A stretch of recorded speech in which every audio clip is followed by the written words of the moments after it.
Loh, kok dicopot ya, Mo? Arep boyongan.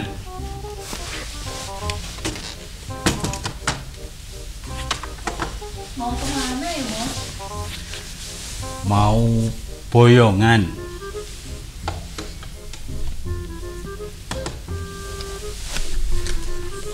Moti boyongan barang itu mau boyongan kemana ya, Mo? Mau boyongan.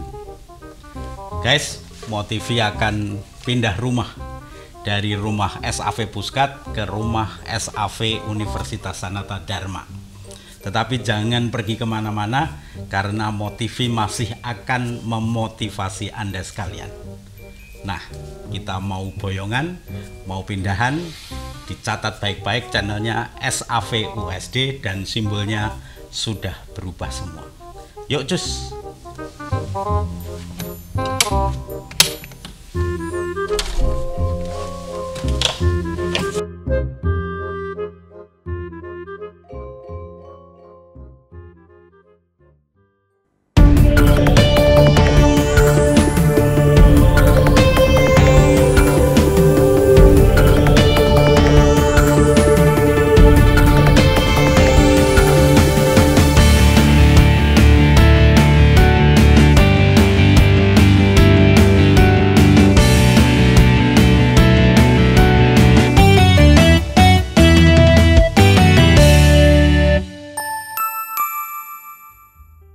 Guys, berjumpa kembali dengan Moti di program Bincang Motivi, dan tamu Motivi kali ini sangat istimewa. Saya mengenal beliau ketika beliau menjabat sebagai rektor di Universitas Sanata Dharma. Saat ini beliau sudah selesai menjadi rektor. Nah, gelar seorang yang selesai jadi rektor itu apa? Menurut saya dia seorang pendidik, seorang pemikir di dunia pendidikan, dan juga seorang ilmuwan sejati. Maka saya perkenalkan bersama saya Pak Yohanes Eka Priyatma. Walah. Selamat bertemu, Romo. Selamat siang Pak Eka. Ya, selamat siang. Sehat-sehat. Ya, puji Tuhan, saya dalam keadaan sehat. Oke. Saya dulu waktu Pak Eka jadi rektor itu kalau mau menghubungi Pak Eka kan susahnya minta ampun karena harus lewat. Tapi sekarang kita bisa ngobrol lebih rileks ya. Betul. Nah, bisa disaringkan nggak pengalaman setelah jadi rektor ini rasanya seperti apa? Digambarkan seperti apa? Ya, saya mempunyai kemerdekaan. Gitu. Kemerdekaan, wah ini kata yang penting sekali guys. Kemerdekaan, mumpung Agustus gitu ya. Agustus. Kemerdekaan dalam mengatur kehidupan saya, terutama kalau dulu saya lebih banyak diatur gitu. Oleh orang-orang di kampus sekarang. Sekarang bebas gitu ya gitu. Ya, punya waktu yang longgar. Ya. Lebih bisa menata aktivitas hidup sesuai dengan situasi saya begitu ya. Kalau orang Jawa sering menyebut ya, kalau orang sudah jabatan tinggi lalu selesai itu madeg mandito gitu. Wah, jadi punya kebebasan waktu tetapi juga semakin dalam. Itu apakah juga dirasakan gitu setelah menjadi rektor itu, lalu refleksinya juga merefleksikan seluruh peristiwa-peristiwa masa lalu dengan lebih dalam. Itu benar adanya, Romo. Benar adanya, Okay. Dan dari seluruh refleksi yang saya lakukan, saya merasa yang menonjol adalah bersyukur gitu. Bersyukur. Maka kalau teman-teman bertanya saya apa kesan utama, ya saya selamat selama 8 tahun. 8 tahun ya, ini 8 periode. 8 tahun ya. 2 periode. 2 periode. 8 tahun itu lama sekali. Lama. Kalau hanya ingat angkanya mungkin tidak begitu bermakna. Tapi 8 tahun itu artinya ketika anak saya yang kedua masih SMP. Okay. Dan sekarang sudah lulus kuliah. Sudah lulus kuliah. Oke. Wah, ini panjang sekali. Panjang sekali. Ya, panjang sekali. Dan ditambah 2 tahun terakhir harus menghadapi pandemi.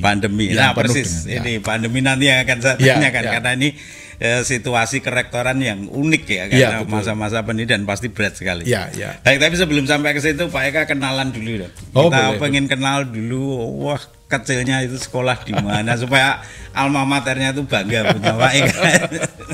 Ya, saya lahir di Sukoharjo. Sukoharjo, Surakarta. Surakarta, Ya, oke, orang Solo. Orang Solo sampai SMA saya di Sukoharjo. Nah, sejak lulus SMA itu saya kuliah di Gajah Mada dan sejak itu tidak pernah meninggalkan Yogyakarta. Gitu. Jadi sejak kuliah itu ya, jadi orang Jogja. Gitu. Lalu jenjang-jenjang sampai kenapa akhirnya jadi rektor ya? Ya. Saya S1 di Matematika UGM, S2 di Computer Science Ateneo de Manila, Filipina, lalu S3 di University Putra Malaysia. Saya mengambil bidang sistem informasi. Dunia selalu dunia sains dan informasi ya. Ya, matematika, computer science dan informasi itu kelihatannya jauh tapi berkaitan karena memang sejak saya bergabung ke Sanata Dharma tahun 1987, salah satu tugas saya selain mengajar adalah membuat program. Program komputer. Jadi saya adalah programmer tertua di Sanata Dharma. Refleksi terakhir, meskipun demikian, selama 8 tahun terakhir menjadi rektor, saya kurang begitu berhasil memprogram orang-orang Sanata Dharma. Ini bonusnya itu jadi rektor. Ya, itu akibat dari itu semua karena sebagai programmer saya mendirikan Biro Perencanaan dan Sistem Informasi dan sejak saat itulah saya praktis mengetahui segala seluk-beluk kegiatan di Sanata Dharma, menciptakan sistem dan sebagainya itu. Baik. Ini menarik sekali ya. Nah, Pak Eka nih, waktu jadi rektor dan ini 8 tahun ya. 8 tahun. 2 periode ya. Sebetulnya apa yang paling membuat ini pertanyaan ini membuat paling overthinking. Jadi setiap hari itu hanya itu yang membuat resah gitu, yang membuat gelisah dan paling meresahkan sebagai seorang rektor itu. Ya, tentu ada banyak, tetapi yang mendasar itu satu, yakni bahwa pendidikan kita dari SD sampai perguruan tinggi itu kehilangan 2 hal, yaitu yang pertama otentisitas dan yang kedua kontekstualitas. Akibatnya pendidikan kita cenderung bersifat formalistis dan dalam arti tertentu bahkan agak naif, agak kasar gitu saya mengatakan penuh dengan basa-basi dan kepura-puraan gitu. Sehingga kalau di pendidikan tinggi seringkali seminar itu yang penting bukan proses terjadinya tukar gagasan atau debat gagasan, tetapi yang pokok adalah mendapatkan sertifikatnya sebagai peserta atau sebagai pembicara.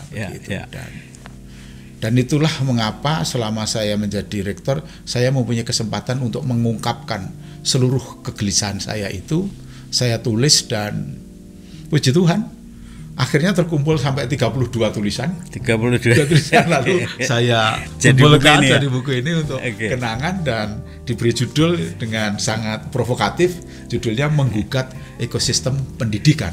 Karena bagi saya persoalan yang cukup mendasar di Indonesia adalah rusaknya ekosistem ini. Bagi saya ekosistem itu sangat penting karena saya sependapat dengan Romo Mangun dan juga kepada para arsitek pada umumnya yang selalu mempunyai keyakinan bahwa membangun gedung itu hanya butuh paling 2-3 tahun. Tetapi berpuluh-puluh tahun kemudian gedung itulah yang membentuk kita. Jadi keberhasilan pendidikan itu sangat ditentukan oleh dan dipengaruhi oleh ekosistem sampai di luar lembaga pendidikan itu. Jadi sistem ekonomi, sistem politik, sistem nilai itu sangat mempengaruhi pendidikan kita. Maka dalam arti tertentu kita bisa frustasi karena hampir tidak mungkin menghadirkan lembaga pendidikan yang bermutu di tengah masyarakat yang tidak bermutu. Gitu ya. Bagaimana kita bisa mengajarkan tentang kejujuran, transparansi, tanggung jawab ketika setiap hari televisi kita, koran kita terus memberitakan orang-orang yang melakukan korupsi. Bahkan terakhir seorang rektor pun korupsi. Gitu. Korupsi. Ini sudah hancur-hancuran gitu ya. Ya. Itu berat sekali gitu. Ya. Ini Pak Eka sebagai rektor dan tahu kondisi ini, apakah dan masuk di dalam sistem pendidikan itu sendiri, itu bagaimana Anda mengatasi konflik ini ya, konflik batin saya kira yang akan kita sebagai rektor dan harus mengatakan yang benar, tetapi juga ada sistem yang seperti membelenggu kita. Yang saya lakukan ada dua. Ya.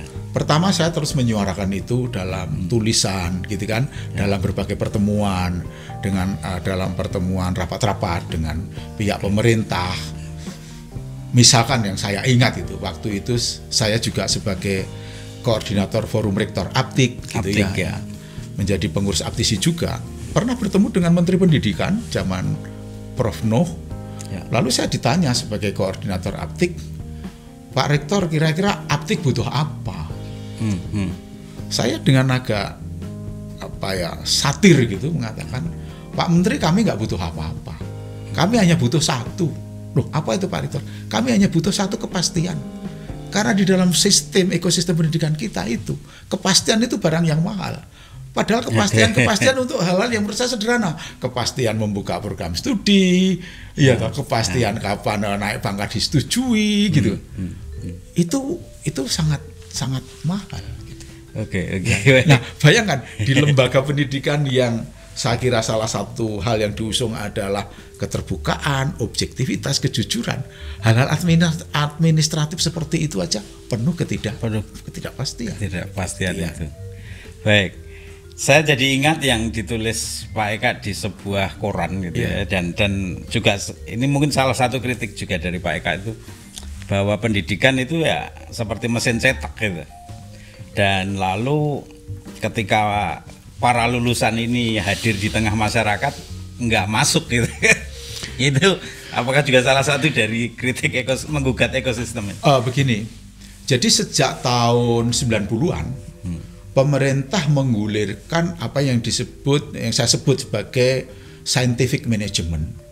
Jadi lembaga pendidikan itu dikelola dengan pendekatan manajemen saintifik, di mana data itu menjadi panglimanya. Lalu memakai strategic management merupakan sebuah langkah untuk mengadopsi praktek baik di perusahaan. Gitu ya, di korporat gitu. Akan tetapi ada perbedaan mendasar antara lembaga pendidikan dan perusahaan atau pabrik. Karena apa? Di lembaga pendidikan input, proses maupun output sepenuhnya melibatkan manusia atau yang pokok adalah manusia. Sementara di dalam proses produksi di pabrik tidak. Input, proses dan produk itu barang yang sepenuhnya bisa dikontrol sejak dari inputnya, prosesnya sampai kualitinya gitu kan. Nah, ketika kita lembaga pendidikan menerapkan itu menjadi persoalan karena akhirnya lembaga pendidikan berubah dari esensinya, entitasnya sebagai lembaga pengasuhan. Di mana praktis tidak ada standar gitu kan. Bagaimana mau standarkan anak didik gitu kan. Bagaimana mau menstandarkan pengajaran ketika dosen mempunyai kebebasan yang luar biasa di kelas gitu ya. Nah, akhirnya yang terjadi pemakaian penjaminan mutu atau scientific management ini hanya bersifat formalistis, yaitu dipenuhinya berbagai dokumen, catatan, proses-proses, dan akhirnya menggerus relasi-relasi, transaksi-transaksi, komunikasi-komunikasi yang bersifat otentik kemanusiaan. Itu Romo yang berat sekali. Yang berat sekali. Baik, saya beberapa waktu yang lalu mendapat kiriman WhatsApp gambar yang bagus, seorang superhero gitu yang tangannya 10. Lalu itu digambarkan judulnya dosen Indonesia. Dia seorang harus mengajar, harus ikut kegiatan ini, akreditasi dan segala macam ini. Apakah gambaran ini juga realitanya? Saya sependapat dengan gambaran itu, tetapi saya mempunyai gambar yang lebih menohok. Gambar itu adalah patung di Taman Safari di Bogor. Saya ambil tahun 2004. Di situ digambarkan atau ada patung yang dibuat oleh seorang seniman, dan patung itu menggabungkan berbagai kehebatan binatang. Maka dibuatlah sebuah binatang dengan tanduk-tanduknya rusa, lehernya leher jerapah, ekornya ekor merak, hidungnya hidung gajah, belalai begitu. Dan bagi saya patung ini menggambarkan secara diam-diam seluruh pemahaman kita tentang mendidik dan tentang diri kita bahkan. Sehingga kita membayangkan keberhasilan mendidik itu sebagai menghasilkan anak yang bisa semuanya, hebat semuanya.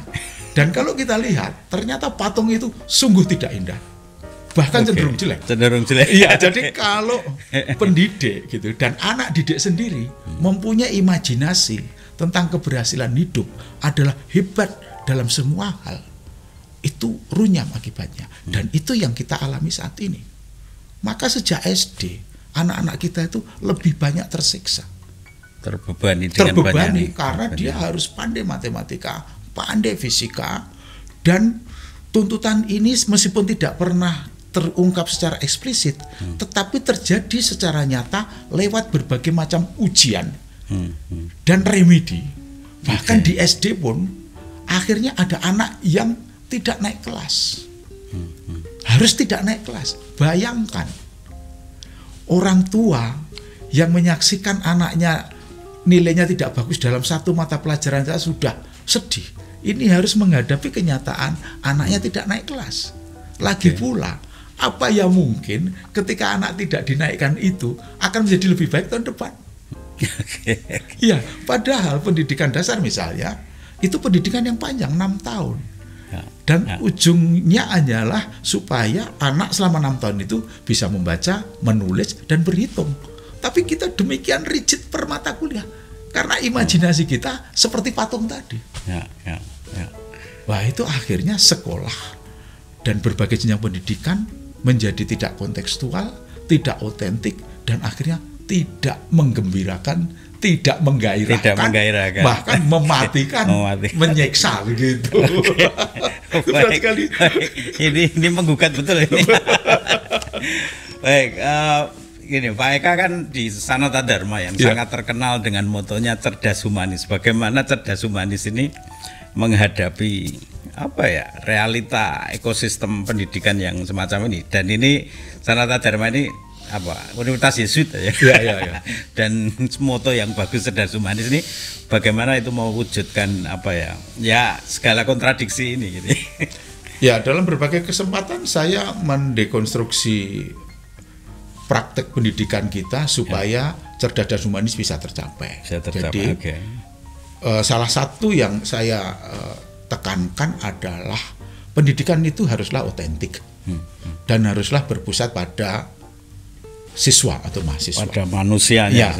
Maka bagi saya selalu mengatakan demikian kepada para dosen, Bapak Ibu Romo, tujuan kita bukan menjadi dosen yang hebat, atau tujuan kita bukanlah bagaimana, atau tantangan kita bukanlah bagaimana mengajar dengan hebat. Tantangannya adalah bagaimana membuat mahasiswa belajar dengan hebat. Gitu. Jadi beda sekali kan?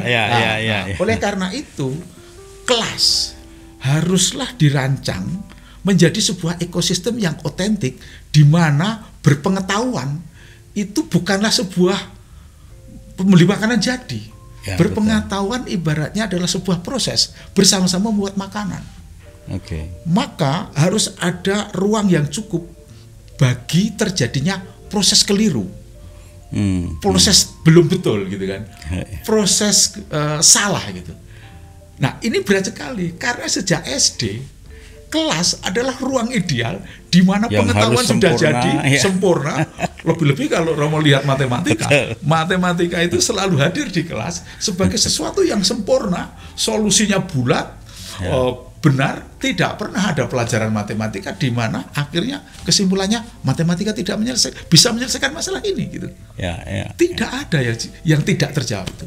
Maka bagi saya sebaiknya di perguruan tinggi khususnya kuliah itu diawali dengan pertanyaan. Kalau sewaktu kuliah pertemuan pertama sudah tidak ada pertanyaan yang mau dijawab, Lalu ngapain kuliah itu? Oke. Dan di akhir kuliah haruslah berakhir dengan pertanyaan lanjutan. Dan kita lihat kelas kita tidak pernah begitu. Tidak pernah ada pertanyaan. Padahal bagi saya sebuah usaha untuk menjadikan mahasiswa cerdas dan humanis harus berangkat dari bukan hanya sekedar pertanyaan, tapi pertanyaan-pertanyaan menohok, pertanyaan-pertanyaan menggugat. Itulah mengapa ketika saya jadi rektor, saya sangat bersemangat mendekonstruksi salah satu mata kuliah yang paling sulit diajarkan di Sanata Dharma, yakni mata kuliah agama. Karena ketika saya diundang di komunitas para Yesuit di Belarmius, 2 kali para Romo menyampaikan kepada saya, Pak Eko, saya tidak mau lagi mengajar agama. Kenapa Romo? Karena menurut saya mereka para mahasiswa tidak butuh pelajaran agama. Bagi saya masalahnya bukan di situ. Masalahnya Romo ingin mengajar, mahasiswa sebenarnya ingin belajar. Nah, lalu ketika saya kira Romo Murti tahu, ketika ada tawaran untuk membuat subtitle film Ignacio, saya sanggup mendanainya dengan syarat satu, saya boleh memakai film itu untuk menjadi bagian dari mata kuliah agama. Dan betul, akhirnya kami fasilitasi nonton film bersama. Para dosen saya kumpulkan, sebelum nonton ada pertanyaan, dihadirkan ahli spiritualitas, waktu itu Romo Sardi, mahasiswa harus mengumpulkan tugas setelah menonton, dan setelah itu dosen-dosen saya kumpulkan. Apa yang terjadi? Para dosen menitikkan air mata setelah melihat bahwa ternyata mahasiswa refleksinya, keingintahuannya tentang spiritualitas demikian tinggi dan dalam gitu.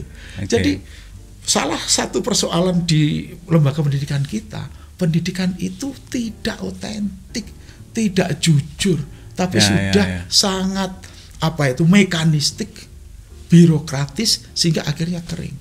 Dan itu kami pakai juga untuk menggagas apa yang disebut dengan formasi cerdas humanis. Iya, yang paket 1 tahun itu.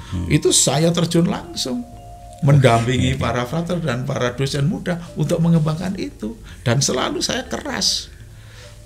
Apa pertanyaan yang menohok untuk mereka? Sudah jadi, sudah jalan, saya ikut melaksanakan itu, meskipun saya masih agak kecewa karena bagi saya belum banyak hal menohok yang kita tawarkan. Belum terlalu. Itu saja para mahasiswa tahun lalu sudah sangat bersyukur dengan materi itu. Padahal saya bayangkan haruslah ada yang menggugat, ada yang menohok, dan dari situlah energi, kreativitas, keingintahuan ataupun apa yang disebut dengan curiosity betul, Itulah mengapa ketika saya menyambut mahasiswa baru, ketika saya diminta memberi sambutan, saya tidak memberi sambutan. Saya putarkan bagaimana wahana curiosity mendarat di Mars. Karena bagi saya memasuki dunia pendidikan tinggi itu ibarat curiosity. Dan saya membuat perbandingan metafora antara curiosity dan mahasiswa, antara Mars dan Sanata Dharma gitu. Jadi jangan salah tangkap, saya bilang kepada para mahasiswa, Anda masuk ke dunia pengetahuan. Gitu. Jadi ada banyak hal saya sampaikan ke situ, Romo. Baik. Pak Eka bekerja di rektor di Universitas Yesuit ini tadi sudah disebut. Ini saya jadi curiosity juga. Bagaimana Anda dulu mengenal Yesuit itu? Begini, memang sejak mahasiswa sudah berinteraksi dengan para Romo Yesuit. Saya ikut Christian Life Community, pembimbingnya para Yesuit gitu. Ketika di Filipina saya juga bergabung di sebuah universitas Yesuit, Ateneo de Manila, ikut kelompok CLC yang sama juga di sana gitu. Dan lebih daripada itu, saya ini kan anaknya koster yang tinggal di sebuah gereja. Jadi bergaul dengan para Romo sudah sangat sering, kecil, apalagi gereja saya waktu itu gereja bagian dari paroki Purbayan yang dikelola oleh para Yesuit.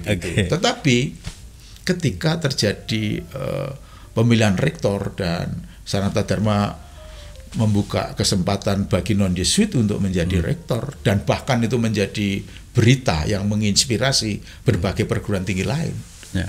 Baru bulan lalu saya diwawancari oleh Ateneo de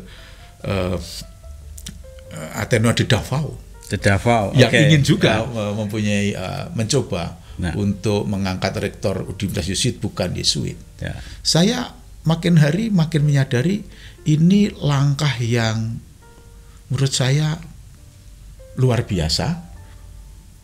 Tetapi saya tidak setuju kalau langkah itu pertama-tama atas dasar bahwa jumlah Yesuit menurun. Oh, oke. Nah, kalau dasar itu dipakai, apa yang akan terjadi ketika besok 10 atau 30 tahun yang akan datang jumlah Yesuit menaik gitu. Oke. Apa lalu dihentikan gitu kan? Tentu tidak gitu kan. Maka haruslah kepemimpinan non Yesuit dan Yesuit diletakkan dalam konteks dan kerangka yang tepat. Yakni dalam bahasa manajemen usaha untuk menghidupi semangat the right man on the right place. Okay. Yang kedua, semangat untuk menghargai dan menghormati kekasan panggilan masing-masing. Panggilan seorang biarawan, itu rohaniwan, dan panggilan seorang awam gitu kan. Nah, kalau itu yang dipakai, maka sungguh persoalannya bukan awam atau Yesuit gitu kan. Persoalannya adalah ini sebuah bentuk kerjasama, sebuah pengakuan bahwa masing-masing panggilan itu mempunyai karismanya sendiri-sendiri, mempunyai kelebihan dan kekurangannya sendiri-sendiri. Nah, pertanyaan poinnya ini sebetulnya yang mau saya lakukan ini pertanyaan akal ini. Enak gak sih kerja sama Yesuit itu? Lebih banyak susahnya atau lebih? Oh, kalau di Sanata Dharma saya tidak pernah membuat dikotomi begitu ya.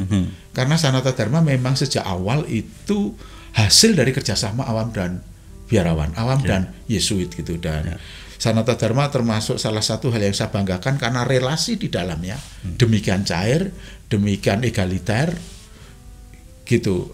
Yang saya kurang bisa nyaman adalah ketika, dan ini sudah lama saya tulis ketika saya jadi WR1 tahun 2000-an, ketika awam sendiri menempatkan dirinya gitu kan, relasi dengan para Yesuit itu relasi yang tidak egaliter. Tidak egaliter itu. Nah, itu yang saya tidak suka. Itu yang tidak suka, dan saya kira Yesuit pun tidak suka. Tidak suka, betul. Tidak suka. Sejauh saya tahu semangat Yesuit tidak begitu ketika saya berinteraksi dengan para Yesuit di banyak negara begitu. Nah, ini tantangan gitu kan.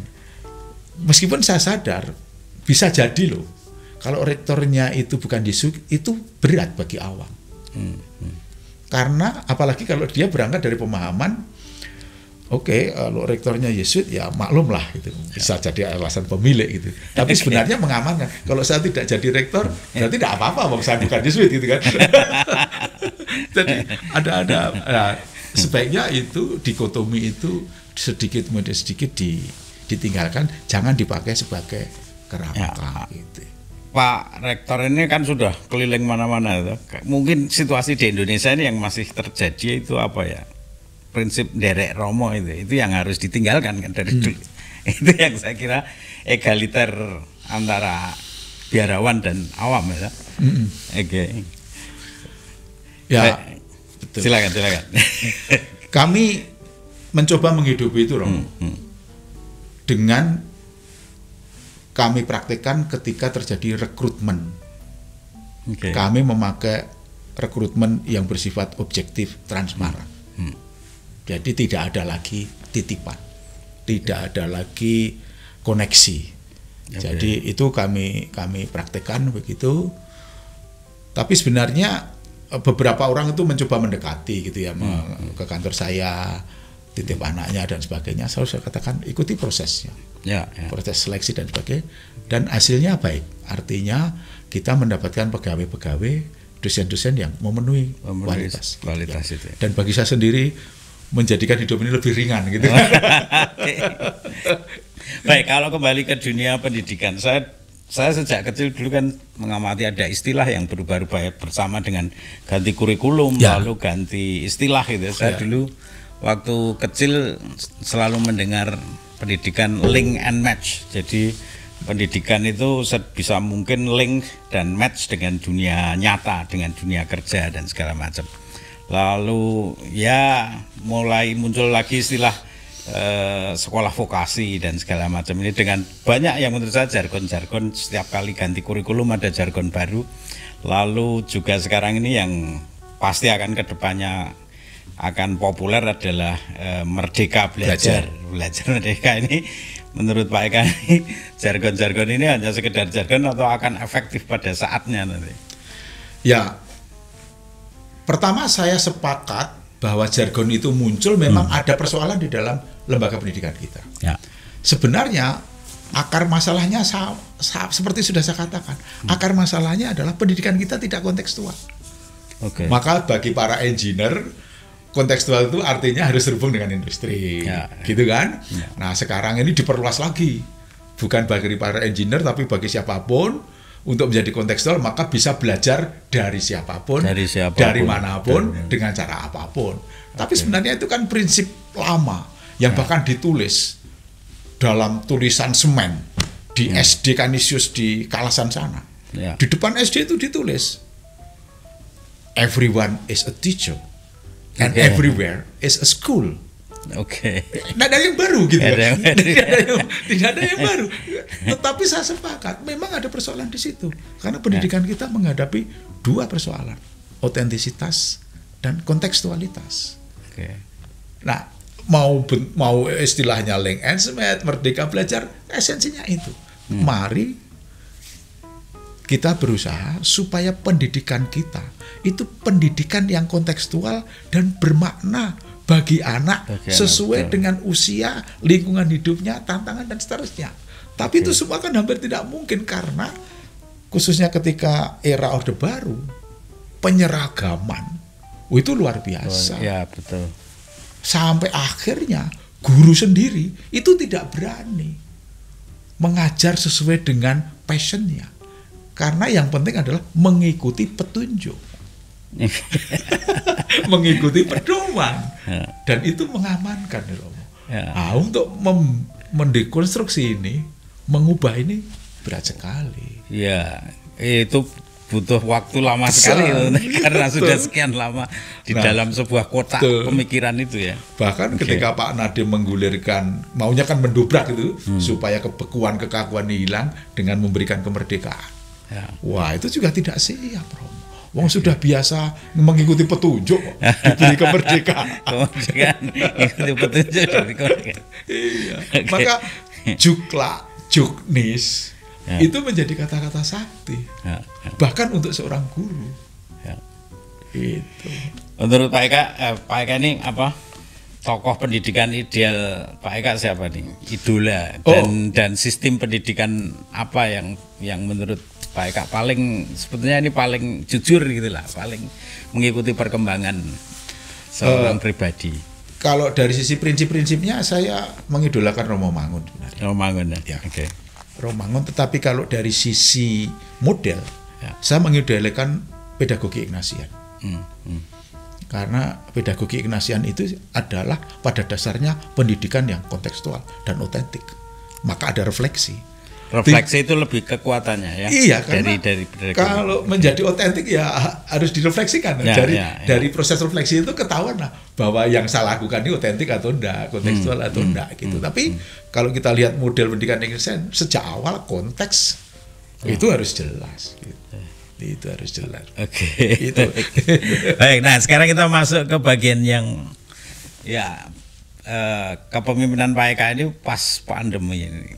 Kita pengen belajar dari Pak Eka ini bagaimana mengatasi ini kan seperti krisis gawat darurat di dunia pendidikan ya. Semua tiba-tiba tidak ke kampus dan harus di tempat masing-masing. Ini bagaimana, apa yang paling meresahkan waktu itu dan bagaimana mengatasi itu?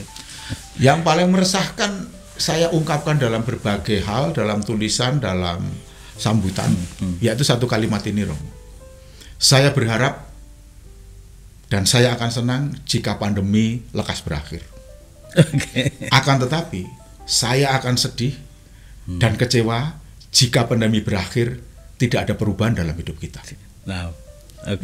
Dan ini kayaknya yang akan terjadi. Karena selama pandemi kami tidak mau dikalahkan oleh pandemi. Mungkin Sanata Dharma satu-satunya lembaga pendidikan yang tidak pernah work from home. Oke. Hanya 1 minggu kita membuat kebijakan work from home ketika terjadi PPKM itu. Ya. Artinya apa? Kita ingin menjadikan institusi pendidikan sebagai institusi yang berdaya menghadapi pandemi, karena diam-diam teknologi informasi memberdayakan kita. Di era pandemi itulah kita mengenal teknologi Zoom. Ya, Ya. meskipun konsep dan praksis e-learning sudah puluhan tahun. Ya, betul. Nah, ketika pandemi, ketika pertemuan tetap muka, maka e-learning dengan Zoom-nya itu menjadi bagian yang esensial dari pembelajaran kita. Dan kalau kita refleksikan, pembelajaran yang memakai dukungan teknologi informasi ini bisa berjalan sangat efektif, sangat hemat. Bahkan terkait dengan salah satu tantangan peradaban kita, yakni rusaknya lingkungan hidup. Karena tidak perlu kertas, tidak perlu transportasi dan sebagainya. Maka bagi saya, kebijakan pembelajaran setelah pandemi haruslah kebijakan yang saya sebut dalam tulisan saya yang terakhir di KR, kebijakan pendidikan yang saya sebut dan banyak orang sebut HIFLEX, singkatan dari hybrid fleksibel. Dengan pandemi itu kita disadarkan bahwa belajar haruslah bersifat fleksibel, bisa dimanapun, kapanpun. Betul. Ya. Dengan memakai pendekatan hybrid, campuran antara yang virtual dengan yang digital. Karena itu kontekstual. Hidup kita itu sudah hidup campuran. Sudah hybrid begitu. Gitu. Perubahan yang dimaksud Pak Eka pasca pandemi kira-kira apa, Pak? Kira-kira begini. Pasca pandemi, pertemuan kelas haruslah digagas, dipahami sebagai pertemuan yang mahal. Ya. Mengapa mahal? Karena berisiko tertular. Ya. Kedua, dalam bahasa vulgar saya, harus pakai celana panjang, harus mandi, harus kos, harus beli sepeda motor dan sebagainya. Itu mahal. Ya. Karena itu mahal, pertemuan kelas itu haruslah bernilai. Betul. Oleh karena itu, jangan mencermai di kelas. Dosen harus membuat rekaman, ditaruh di learning management system. Ya. Lalu mari kita jadikan kelas-kelas dialog otentik, ya. Bagi terjadinya diskusi, debat, penggugatan dan sebagainya. Ya. Itu pendidikan yang bermakna. Ya. Dan kalau perlu, mari kita perluas pendidikan kita sedemikian terjangkau secara digital untuk mereka yang selama ini tersingkir.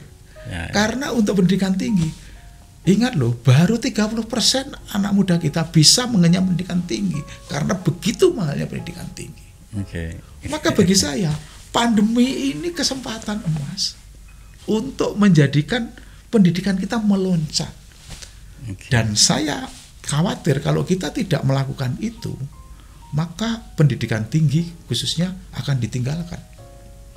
Karena siapa yang bisa mengajar lebih hebat daripada YouTube?